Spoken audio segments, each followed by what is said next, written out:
All right, welcome back. Good Muscle Hustle Radio. Alex, Chris, Chelsea. Again, we got two new guys here, James and Brandon. So our audience doesn't know you guys at all.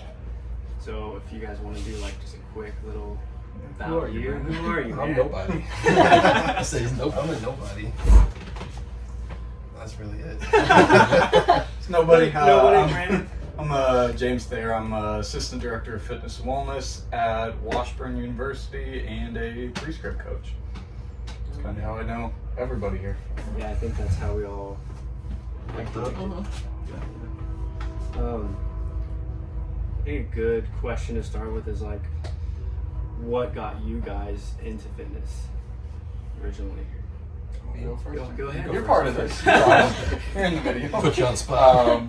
So as far as fitness, kind of my background with it, I started working out whenever I was 12, getting into sports. That kind of evolved, kind of ran along the whole time I did athletics, and whenever athletics ended, kind of was looking around and trying to figure out what I wanted to keep doing now that I didn't have sports anymore, and the gym had kind of always been a thing, so stuck with it.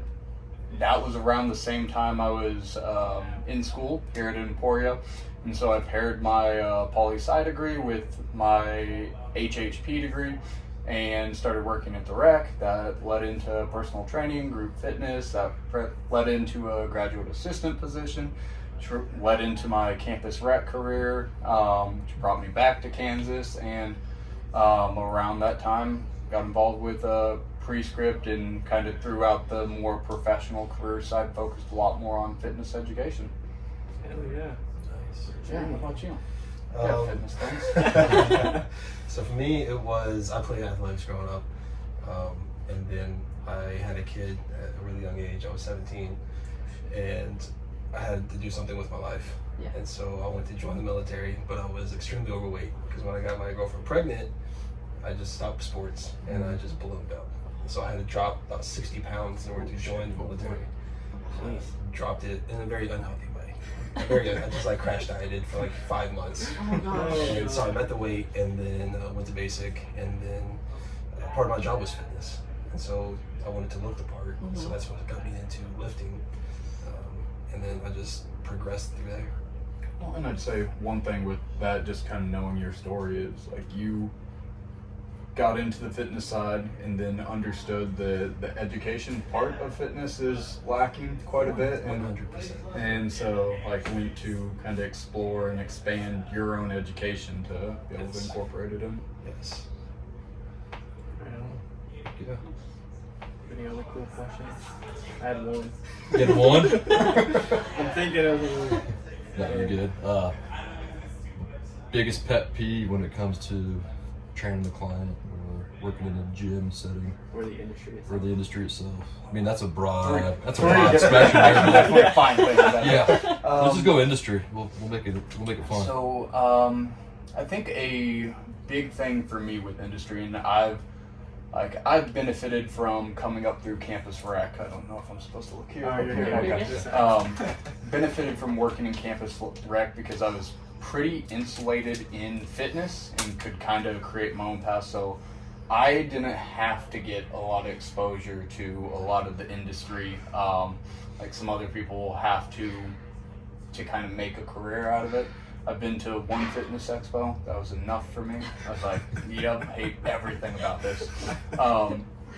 So luckily with that, I was able to kind of limit that exposure until I needed to like create some more exposure. So one of the big things because of that is I haven't run into too much of people having different personalities on camera and off camera. So whenever I have conversations with a lot of people, it's just who that person is. And so very fortunate in that, but that's one of the big things is like I understand there's a business behind it and everything, but again, that's just not my type or my approach to the fitness industry. And so that's kind of a like rubs me raw is just difference in personality and like who they are as a person, because more often than not it's not better Yeah. off the camera. It just gets worse. But you're saying like the connection between, you know, having the guy, you know, being on camera and then having like the business aspect of it, you know, kind of meshing. Is that what you're kind of getting at? More so personality. Like, Yeah. they come across as a good, genuine person on camera, and then they're a fucking piece of shit. Yeah. All for show. It's kind of like you getting the. Well, I got a mess. I thought you were just gonna leave it there. Kind of like you. No, you Well, I know got a what's going I had a on. message. You know, Yeah. somebody said I cuss too much on Instagram. I'm like, fuck you. Then I deleted it. It's like, this is who I am. If you Yeah. don't like me, then you don't like me. But I'm not going to Kinda like- curtail the way I You present say myself fuck and a the lot, way I I say fuck talk a lot. to please the masses. Yeah. It's like if you're going to pick me as a trainer, especially for online stuff, this is what you get, right? I'm not going to curtail how I act or how I talk to, you know, a pastor, you know what I mean, or to a doctor, Yeah. or to somebody. It's just, if you like me, you like me, and I want you to pick me. If You are who you are. Yeah, Yeah, for sure. exactly. And I think whenever you can present more genuine like that, there's going to be a natural flow to people that are attracted to you and to want to come train with you and engage and interact. And then there's going to be people that don't vibe with that. And that's okay. I think sometimes it gets lost in the industry that, like, a fear mentality of I have to appeal to everyone. Mhm. Whenever you really don't. You just have a solid group of people that you train or that you do stuff with. Like, that can be pretty comfortable with it. Oh, yeah, absolutely. Can build a whole gym. Mr. Brandon. I think my biggest pet peeve is people trying to compare themselves to like the Instagram and fitness world. Yes. That's like my biggest thing. Like one of my friends, she sends me all these pictures of these girls she wants to look like. It's like, but that, okay, you might like that, but that doesn't fit your body. No. Like the height difference, the body Mhm. composition, it's not gonna look the same on you as it does this person. Filters. Right. Photoshop. Yeah. All of it. Yeah. Yeah. It makes it very unrealistic. Yeah. Because it's like these people, like, this is what they do. Mm-hmm. They take pictures of themselves, like their job. Like people have, like Yeah. literally it's their job. And then they spend 2 hours editing that photo Yeah, before they even post exactly. it on the gram. You know? And then it sets like unrealistic expectations for the Mhm. person. When they don't start to look like them, then they get demotivated and it's just rabbit holes. Yeah. It's like I dudes. don't put filters on any of my photos. It's like dudes Ever. trying to chase big calves. Like, Oh, what? you're 6'3", man. The legs are this long. You're not gonna get there. Just deal with it. And then unless you go like straight injection with like some synthol or something. You know what I mean? Oh. But seen it done. Well, not personally, but seen it on the gram. It's funny stuff. Over the gram. Yeah. So speaking of gram, what's your guys' thoughts on like the whole industry and like how people have access to like misinformation and stuff like that via just, you know, using the smart app phone or the smartphone? Glad you went Instagram route, not getting into gram. Yeah. I mean, that's a different conversation. I think it's gonna be what you make of it. Like it's a tool. And whenever it's seen something other than just a tool, I think that's where people fall into like trying to chase looking like somebody else, or like just fully believing in a, you know, if it's Instagram minute, if it's TikTok 15 second, like you're not gonna get educated in a minute. You're not gonna get educated in 15 seconds.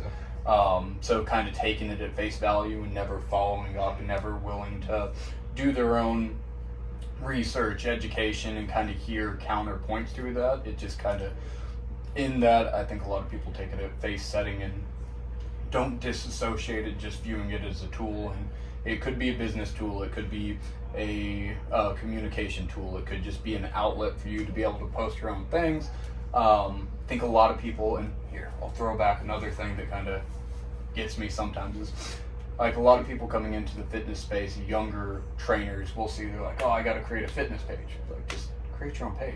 Like, if people, if you start focusing towards fitness and people aren't following you, that's fine, but like this is your focus now, because oftentimes what happens is it's not seen as a tool and like not reflective of what your personality is just, oh, this is my fitness page. Nobody wants to follow just your fitness page. Like, if people like you, that's what they're following. Like, nobody's following, or all these like millions of followers on Instagram. They're not. I mean, there's other reasons that they might be following some people, but if we're if talking about like just genuine people, like they're following you because they like you and you're providing good information, not just because it says fitness in your tagline and you're just doing exercise without the education factor of it. Hopefully that answers that question. I'm just ranting at this point. Yeah, it does. I think a lot of it falls on the person themselves. You can look at something and be like, oh, the article says this, and just go with it and run with it, and it could be completely false. But that goes with anything. Yeah. It doesn't just have to be fitness. It could be politics. Yeah. Anything in the world. If the person doesn't do the research, like you said, they don't follow up or look further into it, what they're reading, then that's on them. Yeah, I think there's a lot of different ways to get to said destinations too. So like when like all these different ideas are all over, you can go through Instagram and see like 50 different things to like reach said goal.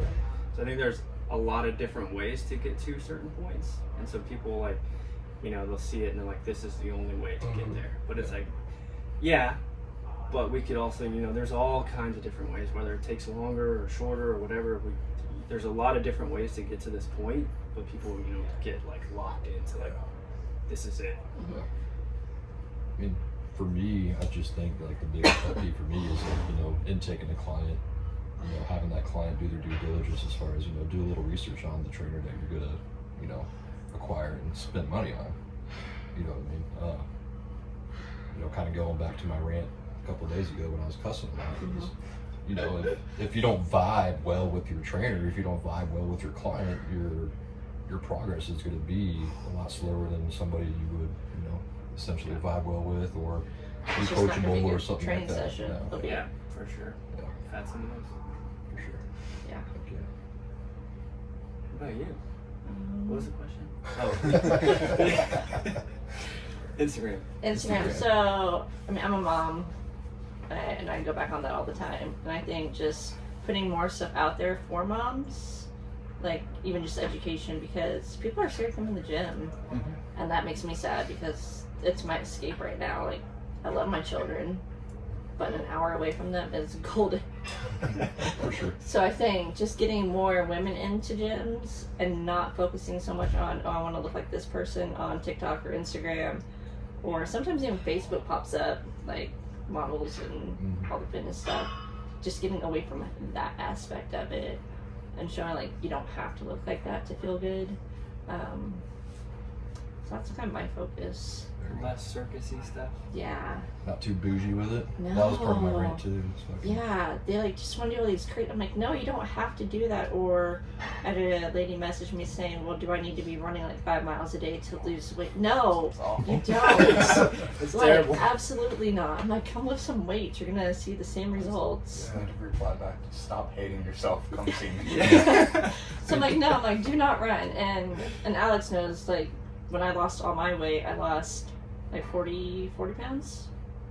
I was running 3 to 5 miles a day and not eating, and it was not healthy. And like looking back now, I'm a hell of a lot leaner, stronger, and I feel 10 times better about myself than I did 4 years ago. So It's been a journey. it's been a journey from like 600 calories a day.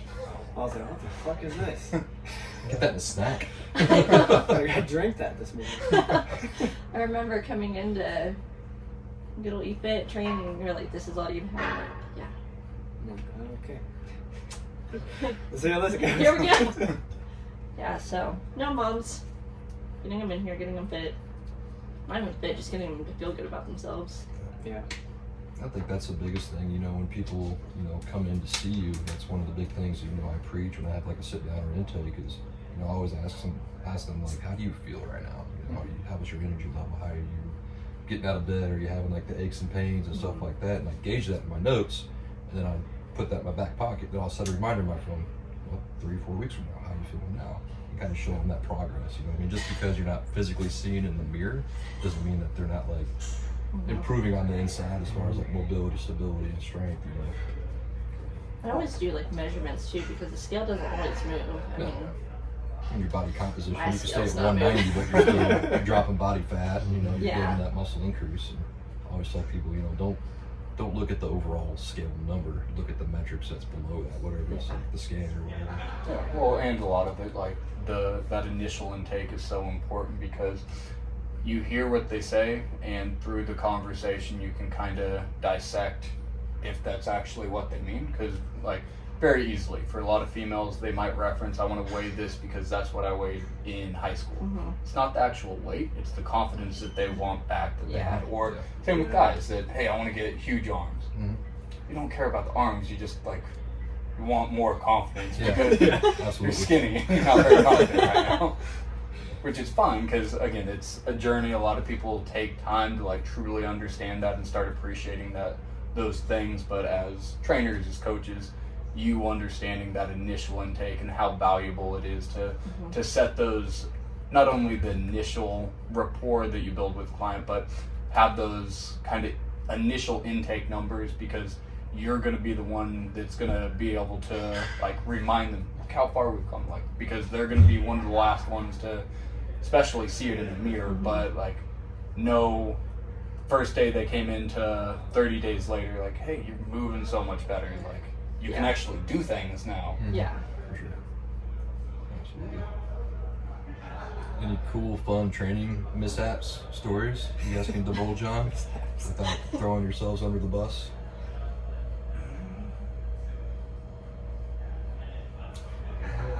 The only thing I can think of is when I was in Italy, we caught it on the surveillance camera. This guy had one of the bands just trying to stretch out his hamstring. Slipped off his foot and came back and popped him in the nose. Oh my It god. busted his nose. God. And he had blood everywhere. That's great. Oh my god. So we had it on the cameras and we all just rewatched it Oh, throughout I the day. bet. No. Didn't turn him into a meme, did you? No. Sometime though, it's on my phone. I'm expecting that soon, buddy. Luckily, I personally haven't had any mishaps or like really seen too many overall, at least none that are jumping out. Probably avoided like a mishap Monday benching. We overloaded the bar a little bit. Like last Monday, we on my program switched over to eccentric hooks, so it's drop-off weight on bench press. Didn't weigh the standards and realized afterwards, after my top singles for 6 sets, the weight on the bar was 430. Yeah. I mean, whenever it dropped off, it was 315, so that was manageable, but yeah. Yeah. Jesus. So, My shoulder hurts. just so thinking about it. luckily that weight's gonna come down this next week because I don't know if I could do even 5 more pounds. Just right here in the nope. Any weird injuries you guys have dealt with? I broke my nose 3 times. Yeah. None were fun. Reset it 3 times. Last one had to have surgery. One was 8th grade in wrestling. Smacked it on a kid's knee. My last match of 5 for the day. And I remember I was so pissed off.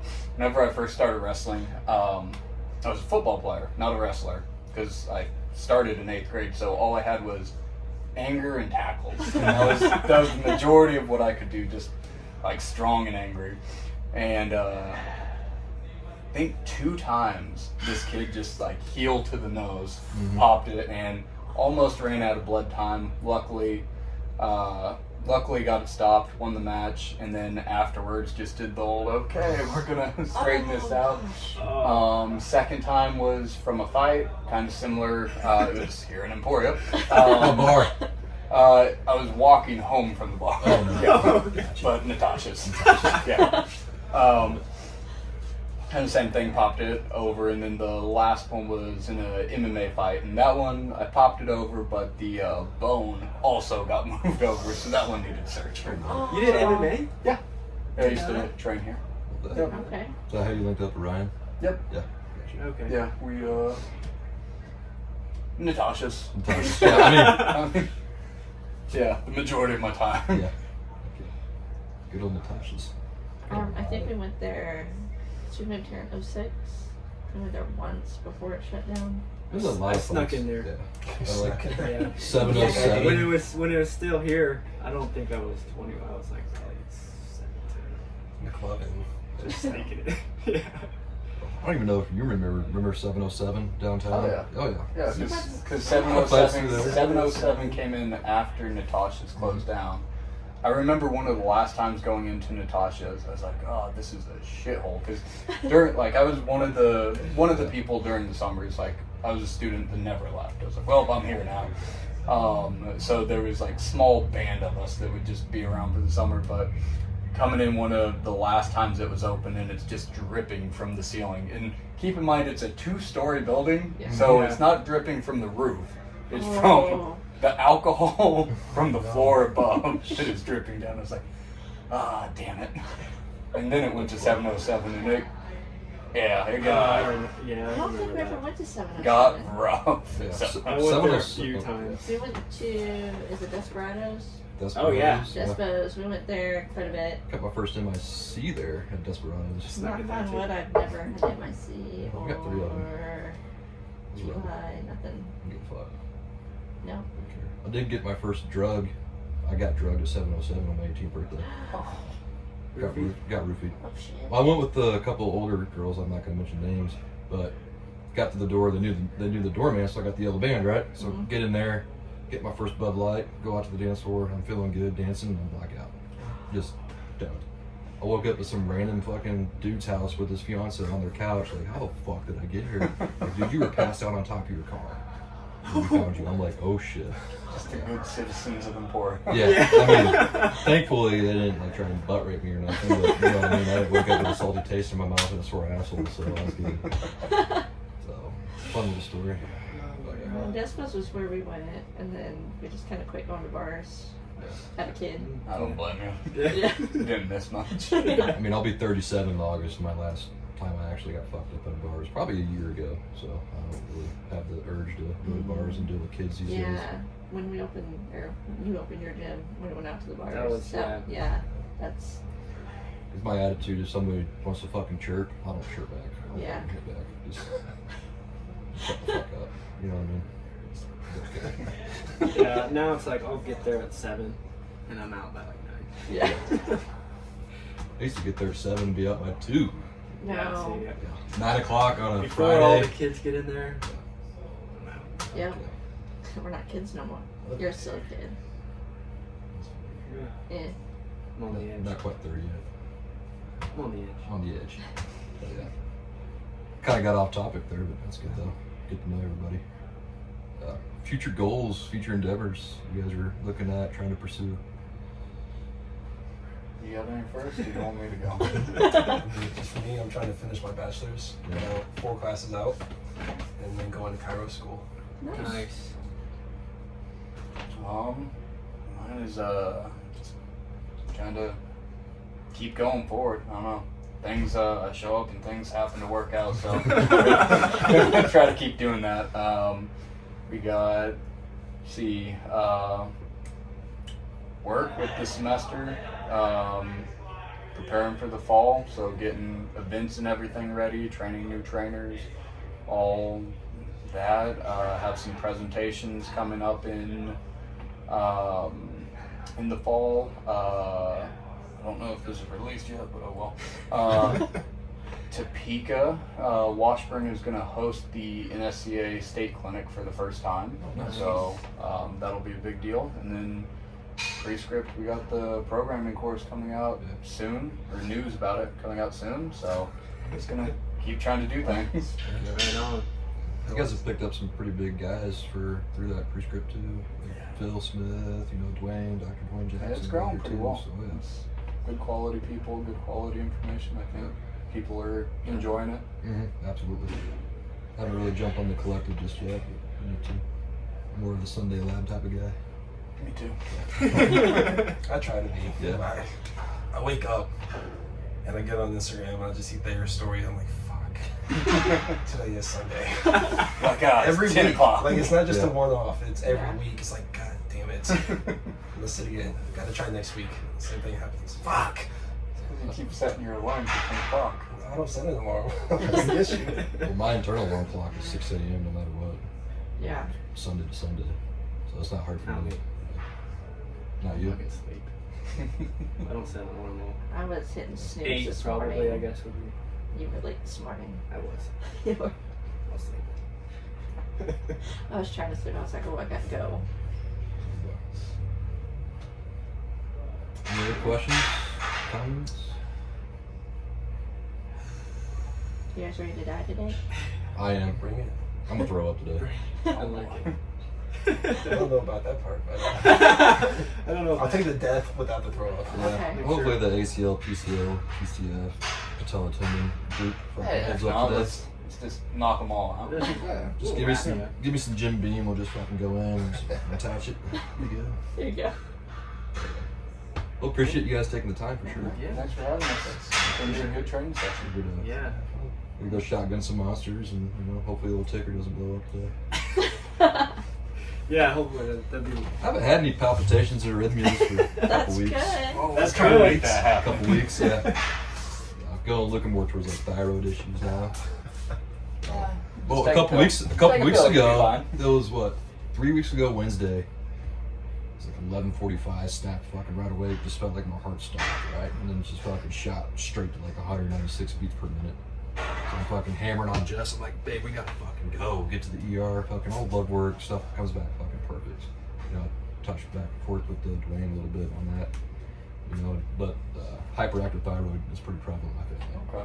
And my mother was 37 or 38 when she had hers out. Be 37 in August. So, like the nighttime hot flashes, starting to happen a little bit more often, the irregular heartbeats, arrhythmias, and But yeah, Wednesday night, You're I almost 40. I can't imagine 190 beats laying there. dude, just fucking going crazy. I thought I was meeting Maker, bro. Yeah. Like, I'll do a hack, set a hack. Like all out. Yeah, Get well, to, my normal 170. resting heart rate when I wake up 40 to 46. Active rest, walking around 60 to 66. I Yeah. get up to 120, 130 when I'm going full send, but you get 60 beats per minute on top of that. Yeah, that's That was fucking thumping. Yeah. But I'm back to full stimulus. I mean, gummies at nighttime, full pre-workout, carb induction, fucking gram of caffeine a day. I'm good. We're good. So, oh yeah, we'll be fine. Cool. All right, let's get it. All right, let's get after I'm it. gonna have to loosen myself up. My hips are tight. Don't worry, the shotgunning the monster will do that. Shotgun.